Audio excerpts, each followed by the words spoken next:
Here's a question. If your income was to disappear tomorrow, for how long would you survive? For a month? For 2 months? For 3 months? For 6 months? I don't know about you. What I do know is that I learned a lesson the hard way when I left my 9 to 5 job. Just stay with me on this one. I'm Linda, in case you are visiting this channel for the first time. First of all, let us agree on what wealth is, the definition of wealth, because wealth is not what you earn, wealth is what you do not spend. That is very important. It has nothing to do with earnings. For example, take a person who earns 10,000 US dollars per month and spends 9,900 US dollars.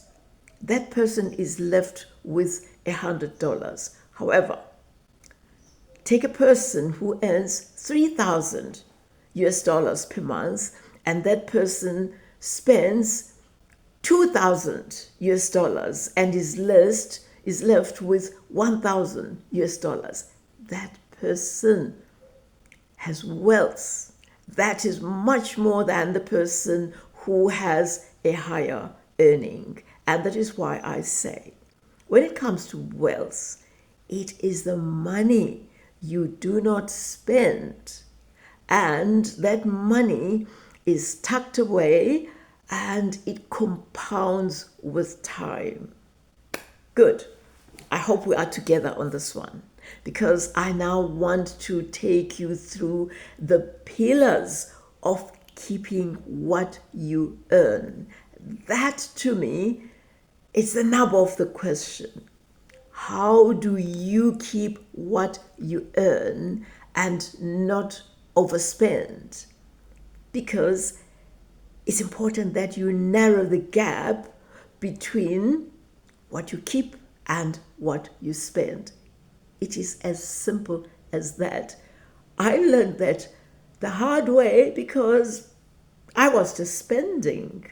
I was not intentional about how I spend, what I keep, and I had to learn that lesson when I left my 9 to 5 job, and for 6 months there was no income whatsoever.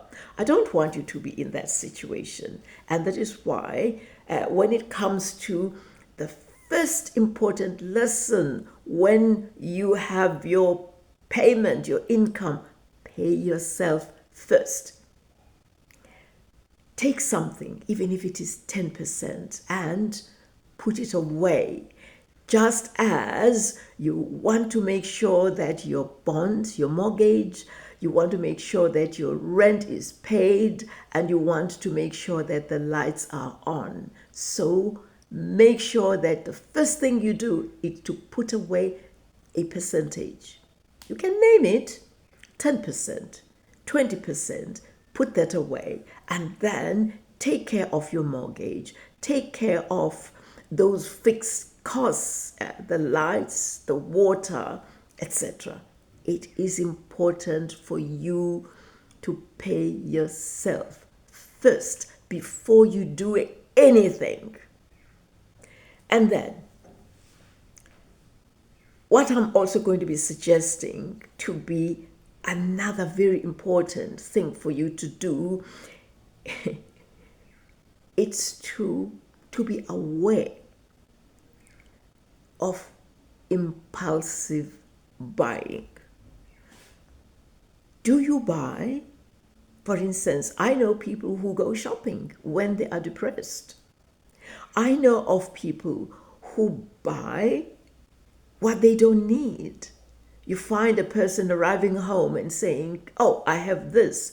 I bought another piece." And in short, be very conscious of buying in impulse, buying things that you do not need. There are so many people whose garages and storerooms are packed with gadgets they no longer need, but they keep on buying. So the next caution is that be aware of buying on impulse. If there is an itch for you to buy, even if you want to buy takeaway, you are lazy to arrive home and prepare a meal, think about it. I've been there, by the way. Think about it and delay that decision. If it is a decision, for instance, you want to buy something on sale, can you just delay that for 24 hours? You will be surprised that after 24 hours, that urge, that itch will be gone. And then you will be saying, I'm glad I didn't do that. So please be very, very aware of buying on impulse, buying what you don't need, just being emotional, because after all, feelings can be very misleading. That hollowness, the depression will not go away because you've bought. You'll end up sinking deeper and deeper into a financial hole. Then, this is another suggestion, and it helped me quite a lot. I decided to build a foundation, a floor. And what that meant was that I decided that in case of an emergency, I should have something that I have tucked away. If my car breaks down, if I need tires, if there is a health emergency, and most of us know that it's very expensive to be sick these days. So if there is an emergency, have something. I call that the financial floor. Have a floor so that when there is an emergency and weather patterns are changing, what about if there is a damage at your home? You don't want that damage to disrupt your life to such an extent that you are in disarray. That is why I call it a financial floor, because the next suggestion that I am going to be making, which is the fourth suggestion, is that when you do these three things, you can now think about a financial ceiling to protect you. And that ceiling, I call it investment. Being intentional about investing in a fund that compounds with time. That ceiling you don't touch. Get it automated. Don't even see it. And it is a ceiling that will assist you. You just forget about it. Maybe 5 years, depending on your age. 10 years, depending on your age too. Because I don't expect a 30-year-old, for instance, to say, I'm building a ceiling for 5 years. It's fine, you can do that. But the longer you allow that ceiling just to be there, it compounds with time, and it is very, very important. Now, that ceiling will also include an additional income. Dear friends, listen to me on this one. There is a video I made on who are you, your identity, who are you when your job disappears, and I invite you to watch that video. This is a reality. You cannot remain with one source of income. You have, if you are over 40, for instance, you have an additional skill. It may be the knowledge you've gained, that you can charge people as you render that service. For the technologically savvy people, computer literate people, you could do a business online, because after all, if you are keeping a day job, that on its own can be draining. However, there is something you can do online, even if it is just once a week, and then you see it work. Because if you have one source of income, you are skating on thin ice. It just doesn't work. Another very important aspect, and I do need to raise this, is that financial independence is important. Don't be tied to just one job, one employer, one salary. It doesn't work, because, as I said, you are tied to just one source of income. If something happens, you go belly up.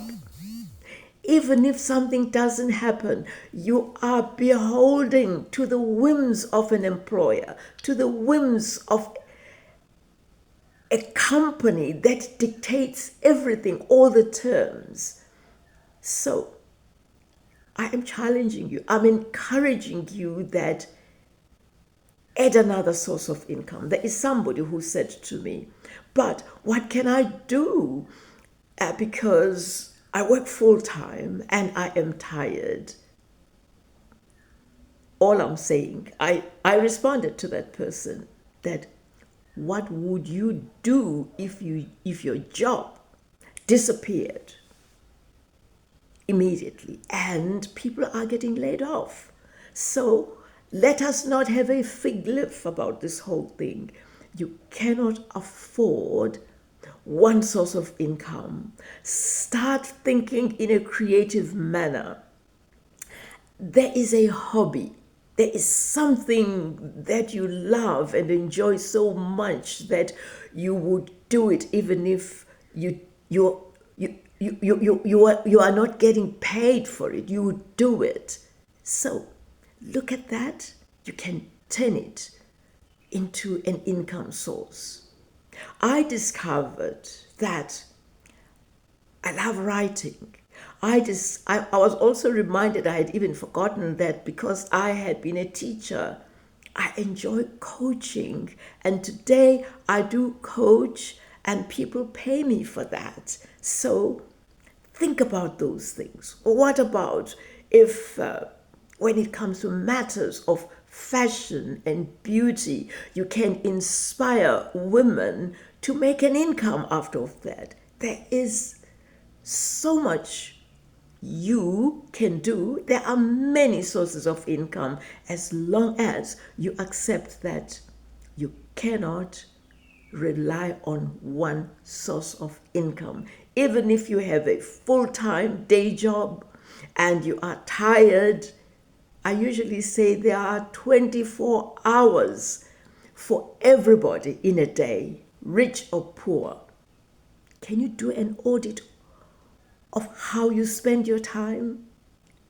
There will be hours, there will be free hours. Sometimes you can even decide that you're going to limit being on the screen, you are going to limit scrolling. There is time. Time is not limited to you alone. It's 24 hours per day for the rich and the poor. Take advantage of that. Audit your time. I trust that you have found this video helpful. Your homework, please, can you just sit down and jot down what you bought that you did not need? Just jot it down. Jot it down. And take a decision that you are going to do away with it. What you are saving from there, can you just put it away and start building a financial flow that to me is important. And then another very, very important reminder I am making here is that wealth has nothing to do with the level of your income. It has a lot to do with what you keep and not spend, and then with time it compounds, and that is your wealth, not the level, because there are many people who have high levels of income and they are not wealthy because they consume and consume and consume. I hope you are not going to be that person, and from today decide that it's going to change, and it's going to change for the better as the wealth increases and you become a free person who thinks, who even discovers the new skill that you monetize and see gradually with patience. Even if it is boring, be patient. Just look at what you tuck away, accumulating. It takes time, but it works. Thank you for watching, and I look forward to being with you in the next video. We are talking financial independence, we are talking personal development, we are talking making sure that we craft, we design a life that is financially stress-free. Thank you.